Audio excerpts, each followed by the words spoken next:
Hey guys, welcome back to our channel. मैं आपका दोस्त या बड़ा भाई कुणाल सिंह। तो यार, थंबनेल देख के और टाइटल देख के आपको लग रहा होगा पता नहीं इस किस टॉपिक पे बात होने वाली है। देखो, मेरे ऑडिट में 40 नंबर आए थे, इसलिए मैंने थंबनेल और टाइटल जो है ये रख रखा है। बट मैं आपको डेफिनेटली बता सकता हूँ कि आप किन किन पॉइंट्स को ऐड ऑन कर सकते हो ताकि आपके नंबर्स एटलीस्ट 40 से ज़्यादा ही आए और अच्छे आए एक्चुअल में। इन पॉइंट्स को भी, नॉर्मल पॉइंट्स को भी फॉलो करोगे ना तो भी आपके नंबर्स बहुत अच्छे आ जाएंगे ऑडिट में। ठीक है, कुछ पॉइंट्स के बारे में बात करते हैं। देखो, पहला पॉइंट क्या है, ऑडिट में कॉन्सेप्ट क्लैरिटी इंपॉर्टेंट है, बट कॉन्सेप्ट क्लैरिटी से ज्यादा इंपॉर्टेंट मैं बताऊं क्या है, बेटर ट्रूथ है। बट रट्टा सबसे ज्यादा इंपॉर्टेंट है। आपको जब तक याद नहीं होगा ना कि यार इस टॉपिक में लिखना क्या है, तब तक ऑडिट में नंबर नहीं आने वाले। और आपको याद रहना बहुत जरूरी, क्योंकि ऑडिट के पेपर में जो मॉड्यूल में लिखा है उसी तरीके से जो लिखोगे पेपर में, तभी नंबर आएंगे, वरना नंबर नहीं आने वाले। बहुत मुश्किल है नंबर लाने ऑडिट में। मेरे को भी, मतलब मैंने भी बस पेपर में मैं भी ब्लैंक हो गया था, लेकिन मैंने बस जो मेरे को समझ आता चला गया वो मैं लिखता चला गया। ठीक है, तो इसलिए रट्टा भी बहुत इंपॉर्टेंट है। बड़ी अजीब सी बात है, बट हाँ, रट्टा भी बहुत इंपॉर्टेंट है ऑडिट के अंदर भी और स्ट्रैटेजिक मैनेजमेंट के अंदर भी। ये दोनों पॉइंट दोनों जगह एप्लीकेबल होते हैं। लॉ पे एप्लीकेबल नहीं होता ये पॉइंट इतना, लेकिन ऑडिट में और एसएम में बहुत ज़्यादा एप्लीकेबल होते हैं। अब नेक्स्ट पॉइंट क्या है कि जब आप ऑडिट की प्रिपरेशन शुरू करोगे ना, तो बहुत ज़रूरी है आपको सिलेक्ट करना कि सही फैकल्टी कौन सी है और सही स्टडी मटेरियल्स। इसका मतलब क्या कि कहाँ से पढ़ना एकदम सही रहेगा। देखो, कुछ लोग हैं जो आईसीआई की मॉड्यूल से ही सीधे पढ़ते हैं, और कुछ लोग हैं जो फैकल्टी की मॉड्यूल से पढ़ते हैं सीधे। और पेपर तक बेस्ट रहता है कि आप पेपर तक उसी मॉड्यूल से पढ़ते रहो जिससे आपने सबसे पहले पढ़ा था, चाहे वो आईसीआई की मॉड्यूल हो चाहे वो आपकी फैकल्टी की मॉड्यूल हो। अगर मैं रिकमेंड करूं कोई ऑडिट की faculty, definitely Shubham Keshwani sir हो गए, ऋषभ जैन सर हो गए, नीरज अरोड़ा सर हो गए। बेसिकली इन तीनों में से आप कोई भी ले लोगे, तीनों ही टीचर बहुत बढ़िया है। इसके बाद तीसरे पॉइंट में अपन बात करते हैं कि राइटिंग प्रैक्टिस क्वेश्चन बैंक की और स्टडी मटेरियल के क्वेश्चंस की भी। आपको देखो, राइटिंग प्रैक्टिस डेफिनेटली, मैं ये नहीं कह रहा हूं कि आप सारे क्वेश्चंस को लिख लिख के सॉल्व करो। देखो, वो पॉसिबल है भी नहीं।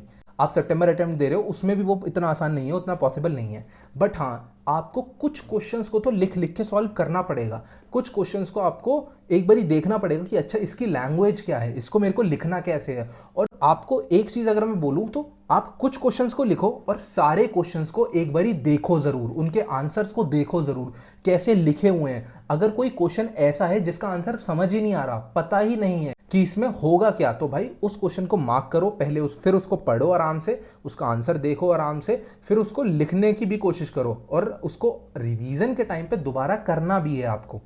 ठीक है, तो राइटिंग प्रैक्टिस तो सबसे ज़्यादा इंपॉर्टेंट है, चाहे लॉ हो, चाहे ऑडिट हो, चाहे स्ट्रैटेजिक मैनेजमेंट हो, तीनों में ही राइटिंग प्रैक्टिस तो बहुत ज़्यादा ज़रूरी है क्वेश्चंस की।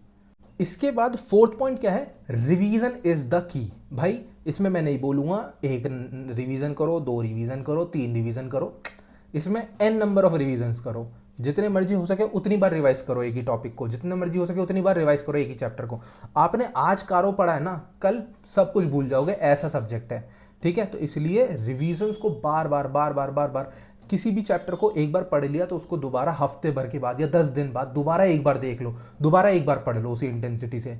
ठीक है, तो रिवीजन इज द की भाई, पास होने की रिवीजन ही की है। और मेरे भी अगर 40 आए तो जेन्युइनली मैंने बार बार रिवाइज किया, तभी आए, क्योंकि मेरे पास टाइम भी नहीं था, मैं कर भी नहीं पाया था ऑडिट इतना।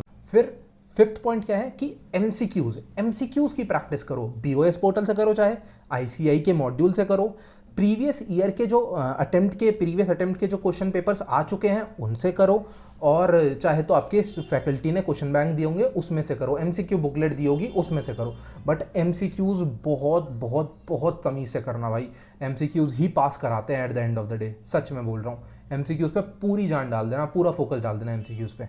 इसके बाद जब पेपर नियर हो, कम से कम आई वुड से 20 दिन पहले, 25 दिन पहले एमटीपीज करना शुरू करो। एक बार रिवाइज करो पूरे सब्जेक्ट को, एमटीपी करो। आरटीपी को वही बोलूंगा, चैप्टर वाइज आरटीपीज के क्वेश्चंस को करने की कोशिश करो। एक चैप्टर किया, उसके आरटीपी क्वेश्चन कर लिए, पिछली 2 टर्म तक के आरटीपी के क्वेश्चन उसके कर लिए। ठीक है, चैप्टर वाइज आरटीपीज करो, एमटीपी सॉल्व करो, और प्रॉपर बैठ के 3 घंटे 15 मिनट लगा के एमटीपी सॉल्व करो। पता चलेगा क्या मैं पेपर अटेम्प्ट भी कर पा रहा हूँ, क्या मेरे को पेपर समझ भी आ रहा है, मैं पेपर को मैनेज कर पा रहा हूँ कि हाँ मैंने 3 घंटे 15 मिनट बैठ के करा पेपर और वो पूरा का पूरा सॉल्व आउट हुआ है या इतना सॉल्व आउट हुआ है, ये गलतियां हैं, इन गलतियों पे काम करना है, इन। ठीक है, तो ये चीज़ करनी है। लास्ट में as usual believe in yourself, जितनी प्रिपरेशन कर सकते हो उतनी प्रिपरेशन करो, अपने आप से ऑनेस्ट रह के, अपने आप को पुश करके, अपने आप का कॉन्फिडेंस बढ़ा के उस तरीके से लगे रहो भाई, तभी होगा कुछ, वरना ऑडिट में बहुत बहुत बहुत मुश्किल है पास होना। So just give your best, try to do everything what you can do for yourself, so that कि भाई रिजल्ट में एटलीस्ट सक्सेसफुल लिखा आ जाए। ऑडिट में मेरे 40 आए सिर्फ, लेकिन मेरे को कोई मलाल नहीं है क्योंकि भाई मैं पास हो गया हूँ। इसलिए समझो 40 नंबर भी बहुत ज़रूरी है। सबसे पहली प्रायोरिटी क्या है सीए स्टूडेंट की? 40 नंबर।